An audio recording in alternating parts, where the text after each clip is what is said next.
Hello guys, today I'm making a video on Forspoken with the RTX 3080. We're going to be starting off with 1080p at the ultra high preset.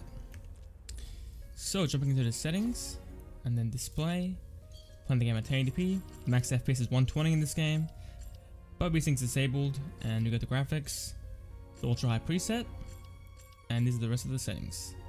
This game has RT enabled by default in this preset, but it doesn't impact the performance too much from what I've seen, so we'll keep it on. Alright, jumping into the game, and we're getting 60 FPS. So yes, the RTX 3080 is now barely a 1080p card. This game is so intensive on the GPU, it's kind of crazy. In this area we get a lot of foliage, which is very GPU intensive. So once we leave this area we should get far better performance. But so far FPS is sitting in the low 50s and up into, I should say the low 50s and up to the low 60s. The game is not stuttering or lagging at all, it's running smoothly I guess, even though FPS is kind of low for this card.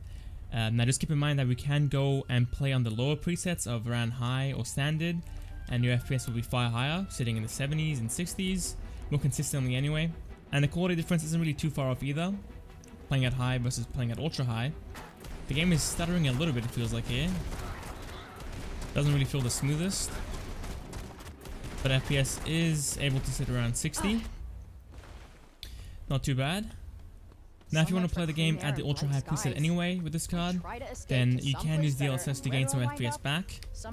I'm not really sure how good it looks at 1080p yet. I've seen it in 440p and 4K, and in those two it looks quite good, especially 4K. But 1080p might be a bit too much and the game might start looking very blurry. Wow, look at the CPU usage, it was at 75% for a second or something. Actually has decent optimization on the CPU side. Alright, VRAM is sitting at 8.3 gigs. This card is the 10GB variant of the 3080, so it's maybe at 4K we might run into some VRAM limitations, but might also be fun at the same time, so who knows. Skip all the tutorials, don't care, I'm already a beast. Okay. So for the final bit of this section, I'm going to go ahead and enable DLSS. We're going to go ahead and use the quality preset for 1080p, and let's see what it looks like and what FPS gives us. Okay, so it doesn't look as good as native 1080p, that's for sure. And FPS is now consistently in the 60s, with occasional dips into the high 50s, which is not that bad. But yeah, the quality has definitely fallen off a little bit with DLSS at 1080p.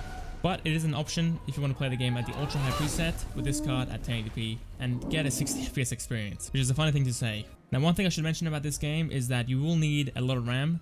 With 16 gigs, the game just isn't going to run well. I was having a lot of crashes with 16 gigs, so with 32 gigabytes, the game has run really perfectly at this point. It hasn't crashed at all.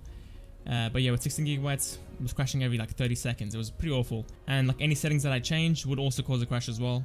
Alright, now playing the game at 440p, no DLSS at the ultra high preset, we're getting 40 FPS. Which makes me question the fact that the game says that you need a 3070 for 440p 30 FPS. Is this at ultra settings or high settings, or is it standard settings? Because I'm guessing it's at standard settings or medium settings, because there's no way a 3080 is only getting 40 FPS and a 3070 is going to get 30 FPS. Doesn't make any sense. So I'm guessing with a 3070 with these settings, it will fall below 30. But I do have a 3060 Ti, which is pretty much a 3070. It's only 10% slower. So I should have that tested in maybe a day or two. So we'll see how that card can do. Will be interesting to see. Playing at 40 FPS with keyboard and mouse just doesn't feel right, to be honest. It doesn't feel smooth or fluid at all. Now with the controller, it's a whole different story. I think it's far more playable with 40 FPS than it is, on keyboard and mouse. And just take a look at the power draw. 360 watts on the GPU. That is very close to the 4090. Now obviously the 4090 can go as high as 500 watts, but on average for me it sits around 350 to 400, which is very close to the 3080. Alright, I'm testing out DLSS with the balance preset. Oh, look at the VRAM usage, 8 gigs out of 9 gigs. Oof, getting very close to the limit. But yeah, we're enabling DLSS, getting 40 to 50 FPS in this area. And now we're sitting in the high 50s, so we gain around 5 to 10 FPS, so we had at native 440p. It definitely feels far smoother and far more responsive with DLSS enabled than it does without it. And the quality looks pretty much unchanged, I would say. At 1080p, there's definitely a difference with DLSS and native 1080p, but at 440p, it's very close to it. I'm not complaining, it looks really good, and FPS is really good as well, for the most part. Now, one thing I should mention before I move on This isn't my PC, I'm just borrowing it for this video. So I do see the CPU temps going up into the low 90s, which isn't really good. So I do see the temperatures, I can't do anything about them, not my PC. Not bad. So we just gotta live with them. Alright, here we are at 4K ultra high settings, getting 20 FPS up to 28 FPS. This is crazy. The game looks incredibly sharp at 4K, I gotta say it looks fantastic. I love the look a lot, but man, the performance suffers with this card. And VRAM is sitting at 9 gigs. This card only has 10 gigs, but if you have a 12GB variant, then you should have no issues at all with the VRAM limit. Fighting a little bit, FPS is not really moving, sitting in the high 20s. There we go. It's actually insane how much of a difference the RAM makes in this game anyway. With 16 gigs, it was crashing all over the place. I was actually losing my mind. But I swapped over the other RAM kits, and with 32GB, hasn't crashed once, which is amazing. So when they recommend you 24GB of RAM, they actually mean it. The game becomes very unstable without it. Or for me anyway, maybe it's not actually a thing, but for me it was definitely the case. Okay, so playing the game at 4K ultra high settings is pretty atrocious, so I'm gonna go ahead and enable DLSS. We're gonna use the performance mode, because it looks fantastic still at 4K.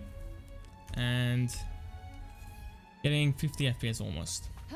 Now just keep in mind that you can get 60 FPS if you lower your settings. Instead of playing the game at the ultra high settings, you can play the game at some medium settings or a mix of medium and high, and your FPS should be far higher.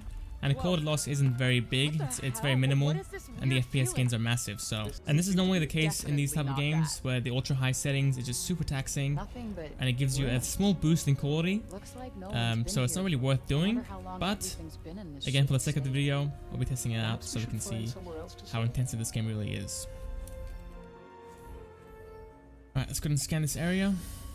There's something there. But yeah, pretty much sitting at 60 FPS at times. In those more intensive areas, we do fall down into the 40s. But as you can see, on average, we are sitting in the mid 50s / the high 50s.